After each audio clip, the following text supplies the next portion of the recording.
bien, el sector educativo se vio golpeado también por la pandemia, porque además de esta situación que ha golpeado también al sector económico, se vieron los cierres de los colegios privados, los despidos también de algunos profesores que enseñan en el sector privado. ¿Y qué más? ¿Qué es lo que ha pasado en el sector educativo a nivel nacional? Bien, los detalles en el siguiente informe de nuestra compañera Guadalupe Gamboa.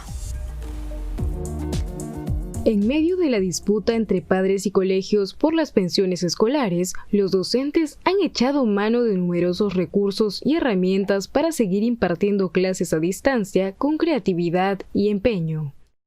Muchos de ellos se vieron obligados a aprender en tiempo récord el uso de herramientas digitales. Algunos han llevado las clases hasta los hogares de sus alumnos, por más alejados que estén. El 77% de los colegios privados son de bajo costo y costo medio, y fueron los más perjudicados por la crisis económica de la pandemia. De los 170.000 docentes en el sector privado, cerca de 130.000 vieron reducidos sus sueldos. La reducción de 125.000 alumnos en el sector privado se ha traducido en un promedio de 5.000 puestos de trabajo menos en educación, según el Colegio de Profesores. Y bien, estamos enlazados con el profesor Lucio Castro Chipana, el secretario general del Sindicato Único de Trabajadores en la Educación del Perú, conocido también como SUTEP. ¿Cómo está, profesor? Feliz día. Valery, agradecer tu saludo y definitivamente hablaremos extensivo a todo el magisterio del país. Profesor, la primera consulta es: ¿cuál es la situación de los maestros en estos momentos que nos ha atacado la pandemia, no solamente en el tema económico, pero también en el tema educativo? ¿Cuál es la situación de los maestros? Mira, en principio quiero señalarte lo siguiente. Esta fecha, Día del Maestro, coincide también con el día de un aniversario más de nuestro sindicato, el SUTEP. Los maestros tenemos un sabor amargo, en principio por la muerte de más de 400 maestros, producto del COVID-19, que han dejado también abandonados alumnos. Tenemos cientos de docentes que están contagiados, docentes contagiados que también desarrollan su trabajo de manera responsable, porque la posibilidad de atención, tú sabes que en los hospitales, los centros médicos está absolutamente difícil, puesto que prácticamente todos han colapsado. El maestro en esta etapa de educación a distancia definitivamente ha demostrado su solvencia, idoneidad, responsabilidad y desprendimiento, porque en principio trabajan más allá de su jornada laboral. Segundo, establece de manera responsable la comunicación con los padres de familia, con los alumnos, con sus pares, los demás docentes. Y conoce la realidad del alumno, incluso más que exactamente, tú decías muy bien, es el soldado invisible que ha desarrollado, además de su labor profesional, un tema de contención de las dificultades emocionales, psicológicas que las familias y los alumnos han tenido.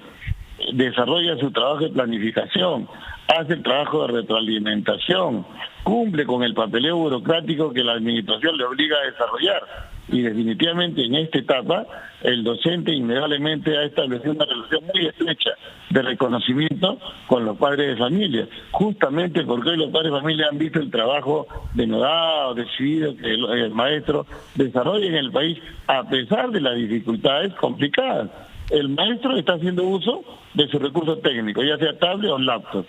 El maestro está cargando y recargando su celular para poder tener los datos móviles necesarios que le permitan comunicarse con los alumnos y los padres de familia y también con sus pares. El maestro trabaja más allá de su jornada laboral y el Estado, que es el otro factor que debe participar, ajeno, ausente y omiso a sus responsabilidades. Ahora, con tantas responsabilidades, la pregunta es: ¿cuánto gana un maestro en promedio en el país? Mira, hay un universo de 320.000 que están dentro de la carrera pública magisterial, o sea, nombrados. Hay un universo de 140.000 aproximadamente que son contratados. A ellos se suma, si tú quieres, el personal auxiliar, que son más o menos 30.000, entre 11.000 y el resto, 11.000 nombrados y el resto contratados. Ese es el universo del magisterio. La remuneración de primera escala asciende a 2.300 nuevos soles. y en función de las escalas en las que tú estés, el porcentaje se establece e incrementa la remuneración. Pero lo innegable es que el porcentaje grueso del magisterio está entre la primera y la segunda escala. O sea, entre 2.300 a 2.450 nuevos soles, pero si a eso tú le añades los descuentos de ley, estas cantidades se reducen de manera importante. Claro, ustedes aportan incluso a la derrama magisterial también. A la derrama magisterial se le da un aporte de 21 soles de manera voluntaria. Más son los descuentos de la AFP, o más son los descuentos de la ONP. Así es, ahí están los descuentos más fuertes para el Magisterio Nacional. Profesor Castro, y sabemos que quizá este sueldo que reciben los maestros no les alcanza para aguantar un mes, porque algunos tienen familia, tienen gastos. ¿Ustedes tienen la data de cuántos maestros, además de enseñar en las aulas, tienen o tienen otro trabajo adicional, como el de ser taxista, o tener algún negocio, o tener alguna chacra en la zona rural? Mira, en la zona rural principalmente te encuentras maestros que además de trabajar como docentes tienen otra actividad. Y en Lima también encuentran la misma situación. Y la explicación es simple, ¿no? La remuneración es precaria y para la familia que tengas 2 hijos, 4 integrantes de la familia, ese dinero es absolutamente insuficiente. Y en estos tiempos, para poder satisfacer tus necesidades elementales, tienes que buscar la manera y mecanismos.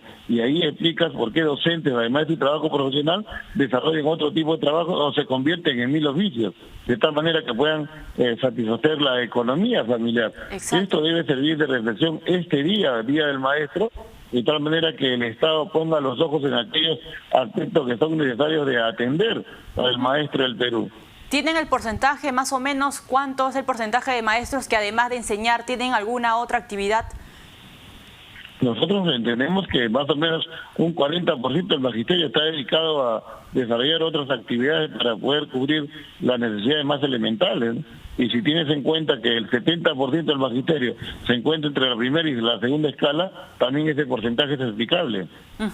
¿Y cuánto se ha visto afectado el ingreso de los profesores, ¿no? Porque es cierto que siguen trabajando para el Estado porque son docentes, pero algunos, como usted menciona, tienen otra actividad económica que probablemente hayan cerrado y hayan dejado, y eso tiene un efecto también en los ingresos económicos de un profesor.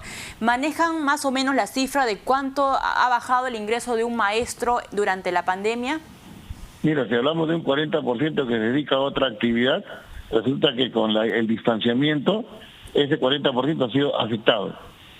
Y adicionalmente a eso, en la labor remota, ha tenido que hacer uso de su julio para cubrir el trabajo remoto, ya sea en la carga y recarga de celulares, ya sea en el pago de internet, la misma energía eléctrica que no ha perdonado a nadie y que el maestro de manera responsable tiene que asumir.